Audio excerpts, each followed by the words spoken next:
go. Hello, Deanna. Hello, Claire. Oh, it's so good. I'm so jazzed about this interview. It's been, I haven't seen you since New York. I know we've talked and emailed since then, but it's been over a year since we've seen each other. I just, for my audience, want to introduce you. Deanna Cochran is my mentor. She has the quality of life care training, and that is where I have been certified as an end of life doula. Deanna is a hospice RN nurse, and she has, for 2005, 2006, you've really been training and being a mentor to new end of life doulas. That's been what you've been doing.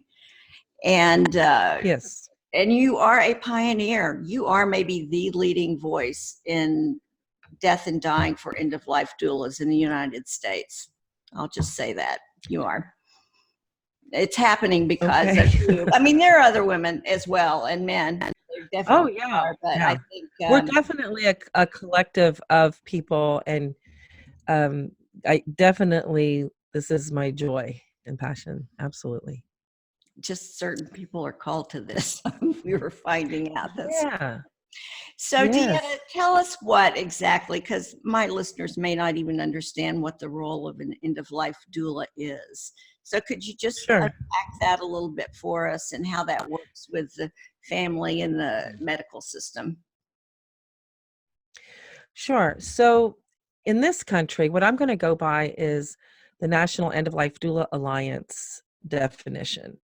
Because before 2017, we formed that. I was part of the founding members of that and first vice president. And the reason we formed that is because for the prior maybe 5 or 6 years, there was a lot of new people coming in, a lot of new trainers, everyone waking up around the world just talking about death through Death Cafe. I really think Death Cafe kicked a lot of this off in 2011, because I've been around since early 2000s and there wasn't much discussion at all, right? But Death Cafe came and there was. And so we started meeting each other. And when we began to talk to, in the United States, the oldest and largest hospice trade organization, the National Hospice and Palliative Care Organization, a lot of trainers met there, and we were discussing things at their leadership conference in San Diego that year.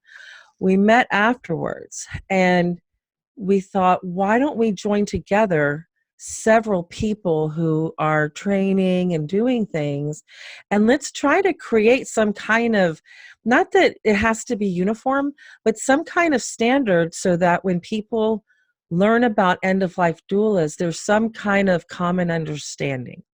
It's like herding cats to try to get a definition on every end-of-life doula on the planet. We're very different in what we focus upon. So there needs to be some kind of core baseline commonality. So that way, if somebody asks for a doula, a lawyer here, a healthcare professional there, a physician over here, we can guide them to the National End of Life Doula Alliance, and they can read a lot about what we're trying to do. It's an early movement, so there's still all these things to work out. If there's a doula that comes into a family situation, what do they do? Okay, so I had to preface what I'm going to answer with that, because it could be anything. Yeah. So the common definition is like end-of-life doula is a non-medical, holistic provider of companionship, actually, witness, practical assistance, could help guide what's going on. We're natural advocates. We're natural mediators. We don't come on the scene to tell you anybody what to do. A good doula is going to come on the scene and be a witness, be curious, be with the family so they can be with their loved one, help take care of all these things around, and maybe help with resources. If things aren't going well, they're going to help them find help. They know the people in our program, as you know, know all about palliative care. That's super important. Palliative care can be begun from day one of any kind of diagnosis, any serious diagnosis. So Yeah. that way a doula can help a family, whether they're on hospice or not. Mm. So a doula actually is a role that came into being because we're dying differently than we used to 100 years ago. Right. We've had all kinds of medical interventions that Right. has changed the face of dying, right? So nobody knows how to die anymore. Like the natural ebb and flow of life is not happening. People are extending life at all costs. They don't understand. The People cost. don't see it. Healthcare doesn't even see. They don't recognize dying. Mm. Sometimes I've been in many consultations as a hospice nurse in hospitals, in doctors' offices, and they're looking at dying in the face, because in hospice that's what we're trained to do. They don't recognize dying, so how are they going to help care and talk to families when they don't recognize dying is happening? It's not that they're not brilliant. They're brilliant in what they do. Mm. And that's why hospice is called in to consult with hospitals and healthcare and home care and physicians' offices, because we are expert in end of life symptoms and what's happening, and being Right. able to provide care for the whole family. So doulas are there to help support the hospices and help support the families, So that basically. yeah, I mean, that you really cover that there's so much that a doula can do, and some doulas have Mhm. strengths in certain areas and know that's their area.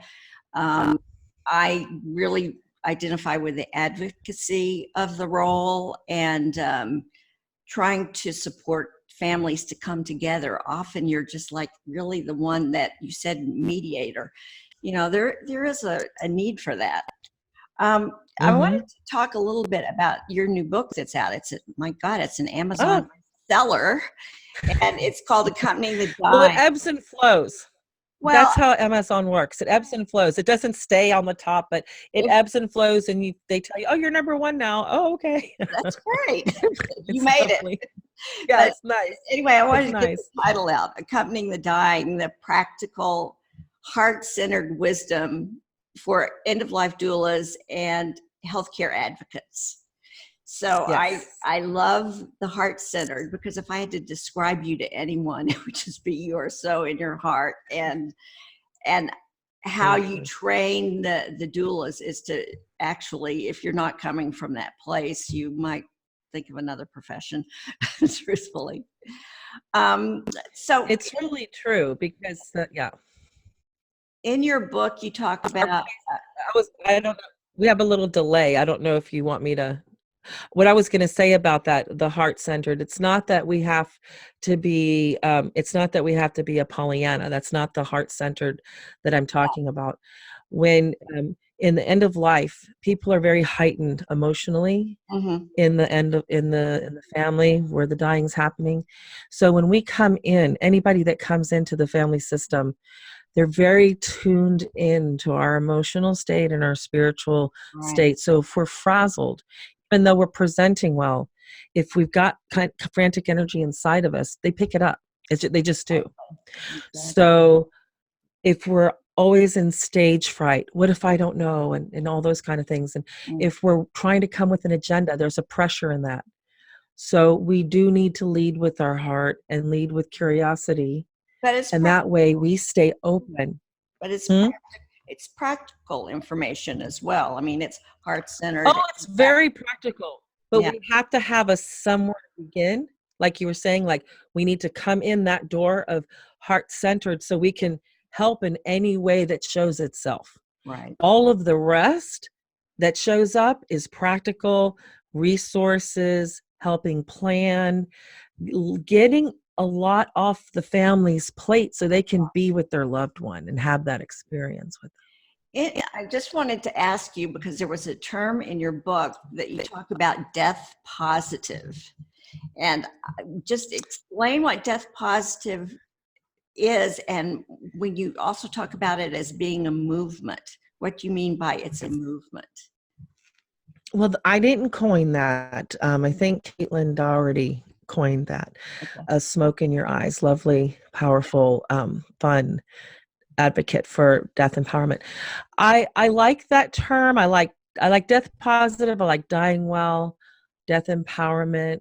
Um, and all of that means is that, to me, this is my opinion, is that taking the negativity out, taking away that it's a medicalized event, Yeah. bringing empowerment back to the person and their family, making it an experience, a peaceful passing, a peaceful dying time, an empowered dying time instead of a frantic, fearful one. Mm. When people are supported well, no matter who's doing the supporting, right now I'm part of the doulas doing that, bringing in people that know, that are not afraid, that feel called and inspired to help others at the end of life, and they're not afraid of that, that they want to be there to support. So in my world, that's what I'm helping and supporting. It's my joy. If I'm not serving a family myself, I want to help you serve a family. Right. There are other places and people doing things to bring this kind of positive empowerment and thinking around dying. Mm-hmm. It's grievous and sad when someone dies, absolutely. And we're not trying to take that away. The death positive isn't about, oh, just think positive about it. And oh, isn't it sacred and grand? And so you shouldn't be sad. It's not that at all. Right. It's about bringing choices to people about who do they want to be with, where do they want to be when they're dying, what kind of vigil would they like? Do they want to be buried in the cemetery? Do they want to be cremated? Do they want to be in a green burial? Would they like a home funeral? Do they want to be spread in the ocean? Do they want to be dropped in the ocean? Like, there's so many things people So many can do options. today. Yeah, really. And so many options on how to take their illness. People can fight to the end. It doesn't mean they can't try to live. To me, anyway, I work with a lot of younger people and always have.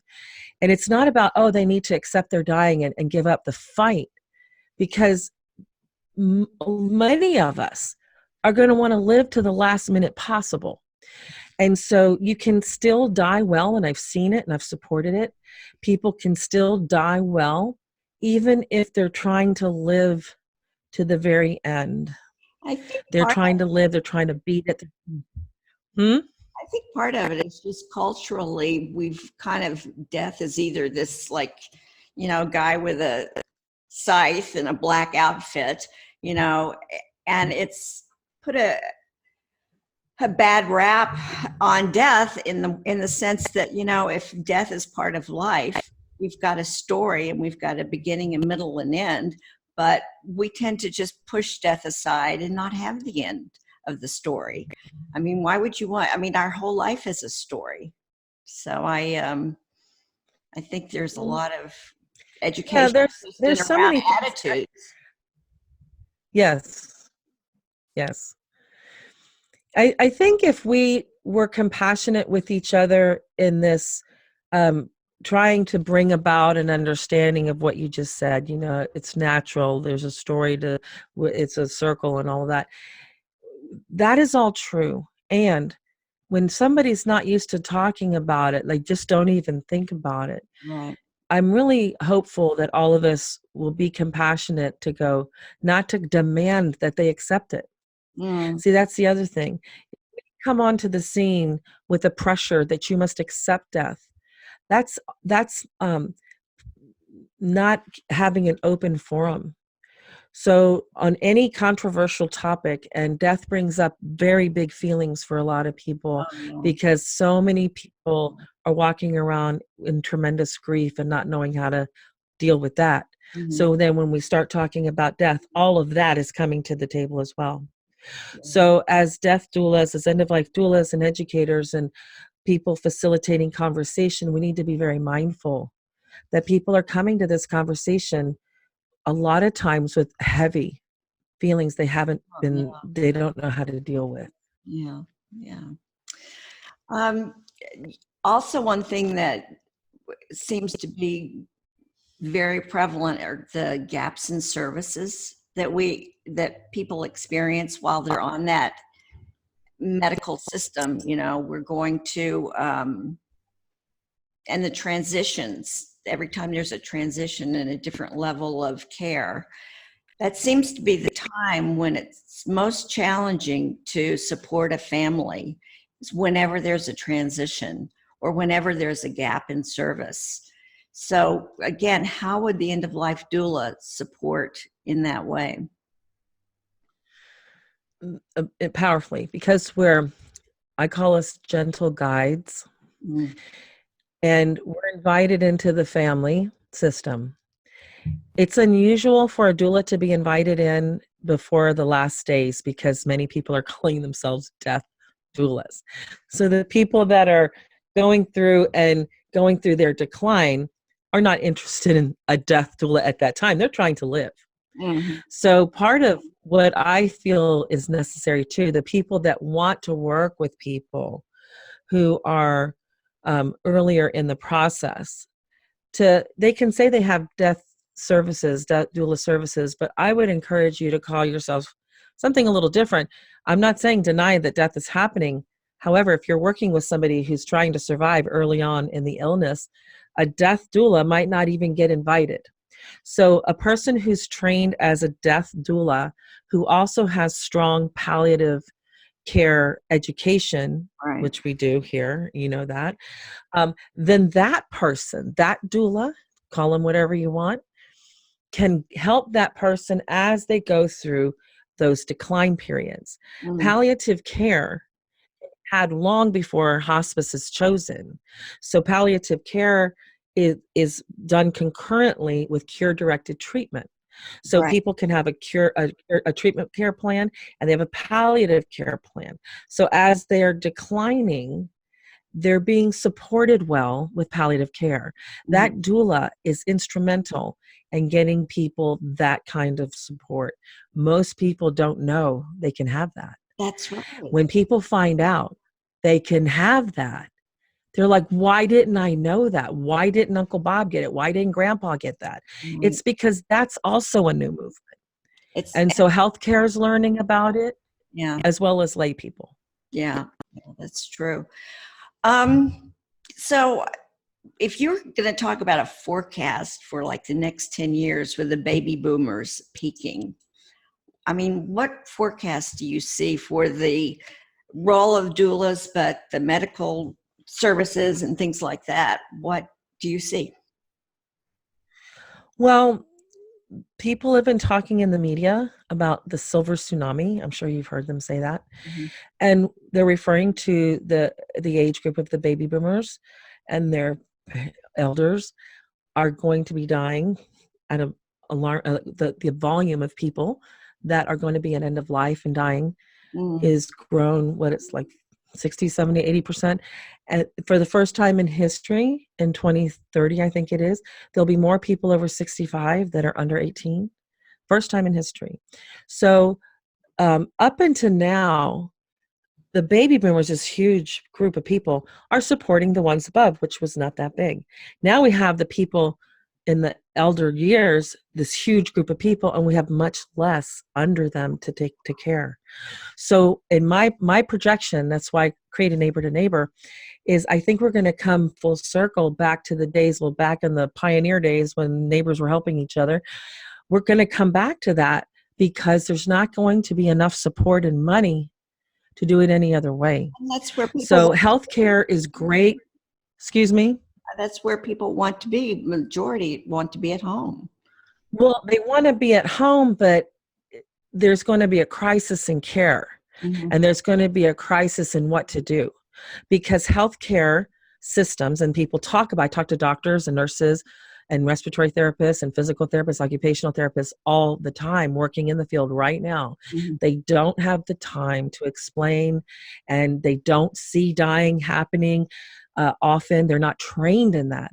So Right. what's happening is they're falling through these different gaps and not having the adequate palliative care, and they don't realize and so home health, they might not qualify for home health, they don't qualify for hospice, they need help. What are they going to do?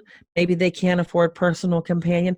You might be in your neighborhood in a city like Austin, and there could be somebody down the street that has no idea what's really happening. They're trying to make it, but they're failing and they don't have anyone to call. They might not have an adult child. Their child might be in California. Maybe they don't have a good relationship.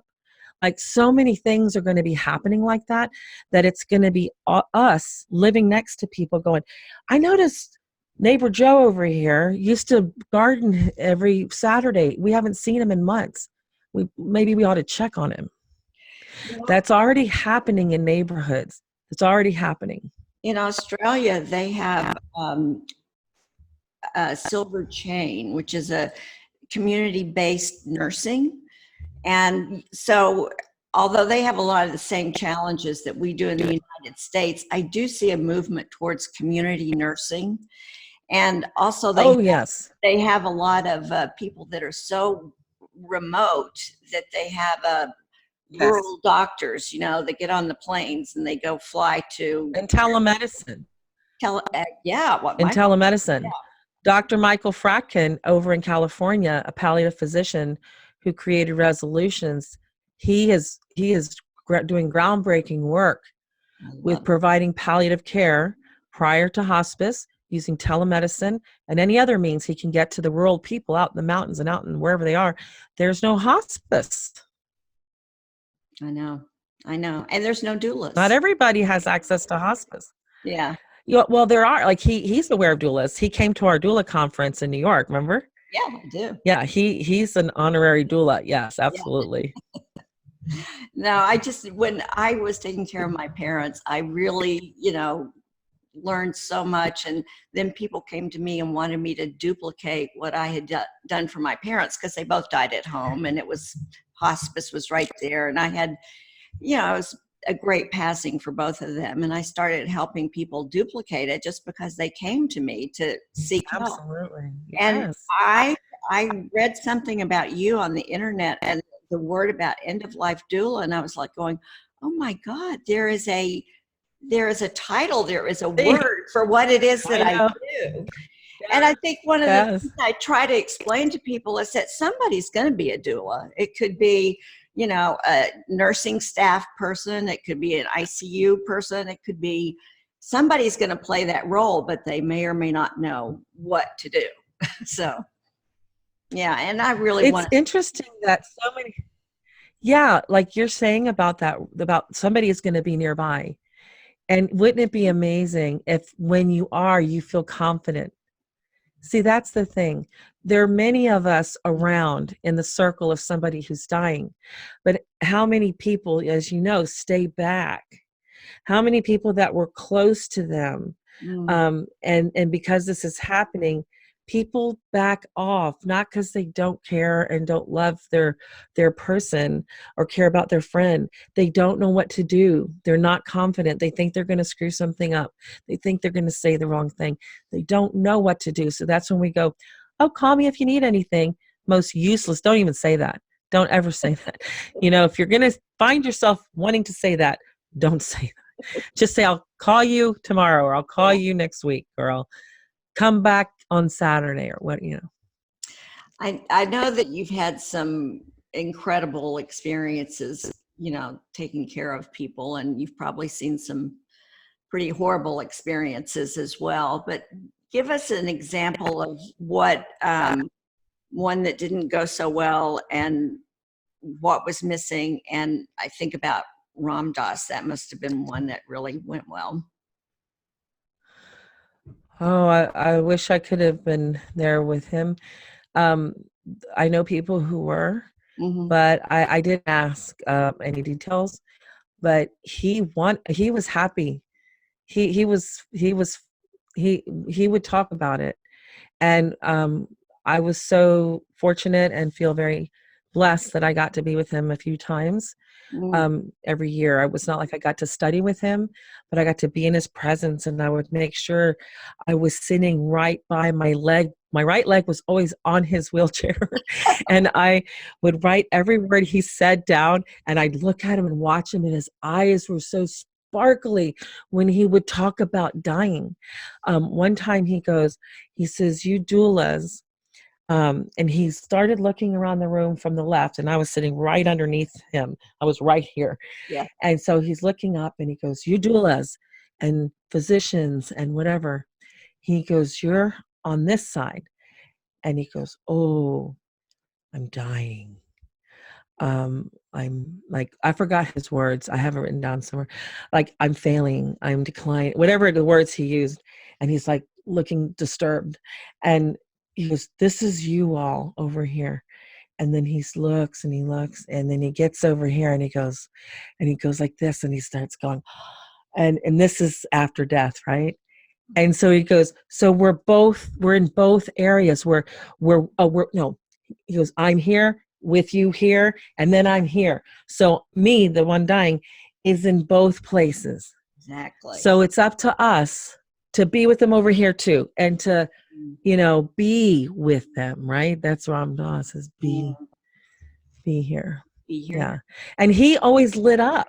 So when he died, I was called that night, and I was devastated. I didn't understand it. I called my mentor the next day. I'm crying all for a couple of days. Why am I crying when I know he's happy? I know he's okay. And I didn't understand the grief. Do I not understand that he's okay? Like, I didn't understand my own grief.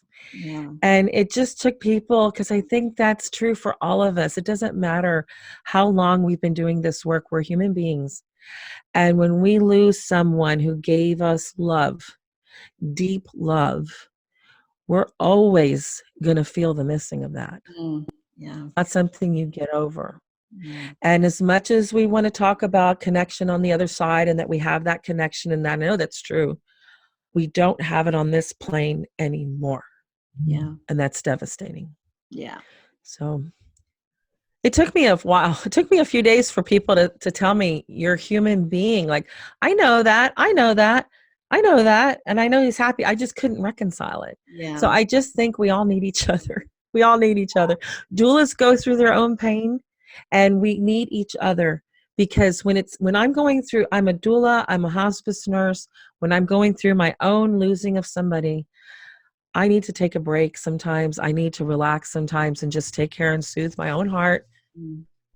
Yeah. And turn to another doula, because we understand each other. Well, you've just brought so much to the whole conversation and the education that I think is so important to let everyone know that there are alternate ways to think about and approach dying. And if you can find early palliative care, and if you can find an end of life doula, and if you have your advanced directives in place, there are just really preparations and planning that can make all the difference in the world. There's a young woman, y'all write essays for me when you leave, talking about your vision and all of that. And she's only 25, and I just read it the other day, and I'm just floored by her writing. And she talked about how talking about our dying and death and planning for it, and the things we say about it enriches our own life, but that the way she framed it in her young years, I wish I would have written it down. It was amazing. It's on my Facebook professional page. I put a huge post, and I have a big death with a big red thing through it. So if people find me on the Quality of Life Care professional page, read that. It is powerful. I will. And she's bringing it up that the planning for and the awareness of our dying doesn't take a thing away, and it doesn't make it happen sooner. It just gives us more life. It just gives us more. Yeah. The limit, and this is something too that we talk about, is the limitation of this finite world gives us tremendous vision and intention of, well, what do I want to do with my moments that are finite? That's what the whole thing is. If I have a finite existence and we acknowledge that, then the choices that I make become so much more powerful and meaningful, right, and conscious. Yeah. Well, I think there may be people that listen to this that might be interested in either becoming an end of life doula or getting more information from you. How would be the best way for people to connect with you? I think probably the best way, they can go to qualityoflifecare.com because I have so much to read. I have free classes and they can look at the program, but there's also so much more, a lot of blog and podcasts and things like that. So qualityoflifecare.com would be a great place just to go check out. And get your book, Accompanying the If Dying. they want to, yeah. Yeah. Yeah. What I do in there is I bring a lot of food for thought. I think I have about like 30 chapters or something. I have an enormous amount of chapters, and it's because I can't take a deep dive in any one of them. There's mountains of literature on every single thing I Right. bring up. But what I'm wanting to do is bring up food for thought. So now you will never be the same once you see this. You might be aware of 20 of them, but maybe you weren't aware of 5 of them. The way when you put them all together, what I'm hoping it's like riding a bike. You go, oh, okay, and then you'll never forget it. You'll do your own research around going deep into whatever it is that appeals to you or that is in your life right now to deal with. So that's the intention, is to expose and bring awareness to people who are actually accompanying the dying. Yeah. Yeah.